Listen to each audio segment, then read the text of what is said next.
হাতে কি? ক্বালা হিয়া আসায়া আতাওয়াক্কালু আলাইহি।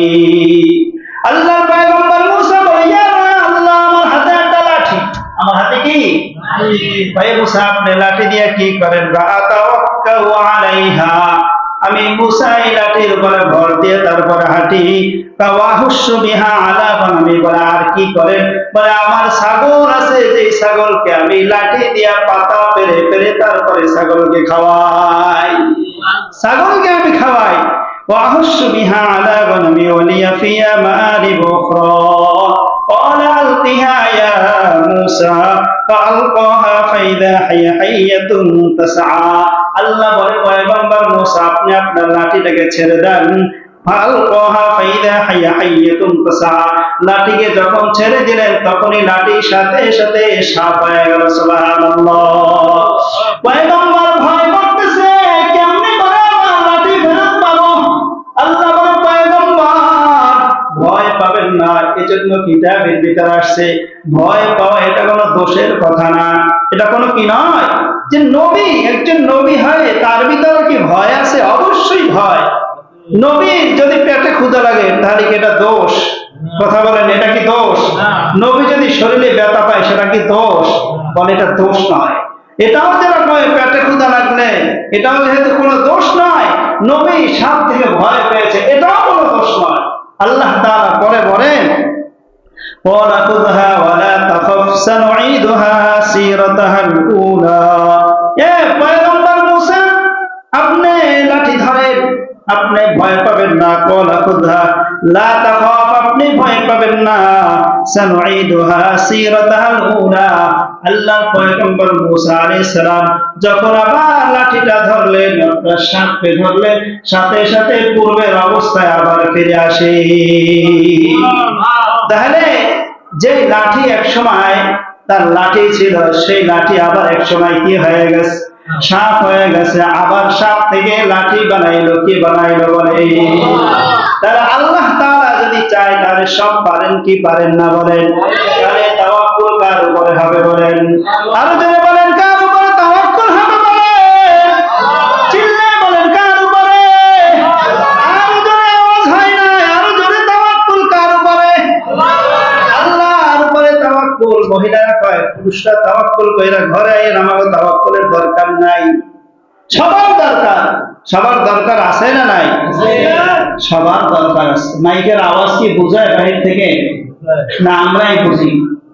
বাহির থেকে বোঝায়? আচ্ছা, যদি বোঝায়, যদি কারো কানে যায়, তাহলে আল্লাহর উপরে বেশি বেশি তাওয়াক্কুল করিয়েন। তাওয়াক্কুল যার যত বেশি থাকবে, ঈমান যার যত বেশি মজবুত থাকবে, তার ভাগ্যে আল্লাহ তাআলা বেশি কিছু দিবেন। সুবহানাল্লাহ। তাহলে প্রত্যেকটা বিষয়ের উপরে আল্লাহর উপরে তাওয়াক্কুল। চাকরি গেছে, বাস, আল্লাহ এতদিন তুমি চাকরি রাখছো, এখন তুমি আবার চাকরি নিলা, তোমার উপরেই ভরসা, তোমার উপরেই তাওয়াক্কুল আমার। যদি তোমার ইচ্ছা হয় তুমি দিতে পারবা, যদি ইচ্ছা না হয় তাহলে কয়দিন ঘুরাবা। কথা বোঝেন নাই? তাহলে মাঝখানে যে কয়দিন চাকরি ছিল না, এই কয়দিন আল্লাহর দোষের অভাব নাই। এটা করা যাবে? করা যাবে? করা যাবে না। তাহলে আল্লাহ তাআলা আমাকে 50 বছর যে চাকরি দিয়ে আমাকে দুনিয়ার ভিতরে চালাইলো, এক সপ্তাহ আল্লাহ কয় একটু দেখি বান্দার কি অবস্থা, চাকরিটা একটু বন্ধ কইরা দেখি কি পরিস্থিতি। আর সুবহানাল্লাহ, আল্লাহর সব যত দোষ আছে সব আল্লাহ তাআলা। তাহলে এটা করা যাবে না? করা যাবে? বলেন। দেখেন আজকে পয়গম্বর মুসা আলাইহিস সালামের অনেক ঘটনা চলে আসছে। দেখেন আল্লাহর পয়গম্বর মুসা আলাইহিস সালামের ফিরআউনের সাথে যে ধাওয়া পাল্টা হয়েছিল, ধাওয়া পাল্টার পরে পয়গম্বর মুসা আলাইহিস সালাম সাগরের পাড়ে দৌড় দিয়েছিলেন কিনা? বলেন। দৌড় দিয়েছিলেন, কিন্তু তার ওই সময় একটা সম্পদ ছিল। সম্পদের নাম কি? সম্পদের নাম লাঠি। মুসার মনের ভিতরে এই প্রশ্ন জাগতে পারতো, আল্লাহ এই লাঠি দিয়ে যদি বাড়ি দেই তাহলে এটা দিয়ে কেমনে রাস্তা হবে? এটা কি সম্ভব? কিন্তু আল্লাহ তাআলার আদেশ, পয়গম্বর মুসা আপনি লাঠি দিয়ে বাড়ি দেন সাগরের পানির উপরে। আল্লাহ বলেন, ফাকুলনা দ্রিব বিআসাকাল হাজার, ইয়া আপনি বাড়ি দেন বাড়ি দিয়েই দেখবেন কি হয়ে যাবে, পানি থেকে রাস্তা হয়ে যাবে। সুবহানাল্লাহ। যদিও মনের ভিতরে প্রশ্ন আসতে পারে, কিন্তু তাওয়াক্কুল আল্লাহর উপরে যে না না, আল্লাহ তাআলা যেহেতু আমাকে আদেশ করেছেন, আল্লাহ আমার জন্য আশ্রয়স্থল করে দিবে। আল্লাহর উপরে তাওয়াক্কুল করেছে, তাওয়াক্কুল করার কারণেই আল্লাহ রাব্বুল আলামিন মুসার জন্য রাস্তা করে দিয়েছেন। এটা আমাদের উপদেশ। আল্লাহ আমাদেরকেও বলতেছেন, তোমরা প্রত্যেকটা জিনিসের তাওয়াক্কুল আল্লাহর উপরে করো। কার উপরে বলে? নিজের গায়ের উপরে হয় না, হয় না, হয় না। কেন? কারণের অনেক সম্পদ ছিল, কারণের অনেক সম্পদ ছিল। যে সম্পদ এমন একটা সময় ছিল, যে সময় সব বিনষ্ট করে দিয়েছেন কে বলে? ফিরআউনের অনেক শক্তি ছিল, শক্তি থাকা সত্ত্বেও সে খোদা দাবি করেছিল শক্তি নিয়া, কিন্তু এত শক্তি থাকা সত্ত্বেও আল্লাহ তাকে কি দিয়া মারছে বলে? চুবাইয়া চুবাইয়া তারপরে মারছেন। মশা নাকের ভিতরে দিয়া একেবারে শেষ করে দিয়েছেন, ছোট্ট একটা প্রাণীর মাধ্যমে। তারা আল্লাহ চাইলে সব কিছু পারে। পয়গম্বর মূসা আলাইহিস সালাতু ওয়াস সালামের সম্প্রদায় নিয়ে একটা জায়গা অবস্থান করতেছেন, সেখানে পানি নাই। কি নাই বলেন? পানি নাই। কিন্তু সেখানেও পয়গম্বর মূসার কাছে একটাই সম্পদ ছিল, সম্পদটার নাম কি বলেন? সব জায়গায় তার লাঠি। সম্প্রদায় বলতেছেন, পয়গম্বর মূসা আমাদের কাছে তো পানি নাই, কি করবেন? তাহলে লাঠি দিয়ে মাটির ভিতরে খোঁচেন, খুঁচা পানি বের করেন।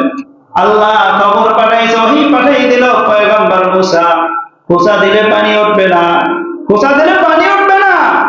আমি আপনাকে পরামর্শ দেই। কি পরামর্শ? আনিদ্রিব বিআসাকাল হাজার। সুবহানাল্লাহ। আস্তে বলেন, জোরে বলেন সুবহানাল্লাহ। আনিদ্রিব বিআসাকাল হাজার। হাজার মানে পাথর। আপনার মাটিও খোঁচা লাগবে না, কারো পরামর্শ শুনতে হবে না। ওই যে দেখেন পাথর, ওই পাথরের উপর আঘাত করেন, পানির ব্যবস্থা আমি আল্লাহ করে দিচ্ছি। আমি প্রহার করেন বিআসাকাল হাজার। যে লাঠি আছে লাঠি দিয়া আপনি পাথরের উপরে আঘাত করেন। তার উম্মতরা বলতেছে, নবী আপনি যদি লাঠি দিয়া বাড়িটা, লাঠিটা ভেঙে যাবে। কোন উত্তর নাই, কোন জবাব নাই আল্লাহর কাছ থেকে। আল্লাহর কথা শুনে তাড়াতাড়ি পাথরের উপরে বাড়ি দিল, সাথে সাথে নহর প্রবাহিত হয়ে গেল। উম্মত বলতেছে, উম্মত এখন পানি পান করো, মাটি খোঁচার দরকার নাই। পাথর খোঁচায় বাড়ি দিলাম, আমার লাঠিও তো ভাঙলো না। তাহলে তাওয়াক্কুল কার উপরে বলেন? কোনদিন কথা ছিল না যে লাঠি দিয়া পাথরের উপরে বাড়ি দিলে সেখান থেকে পানি বের হবে, কিন্তু তাওয়াক্কুল একমাত্র কার উপরে বলে? এজন্য যুবক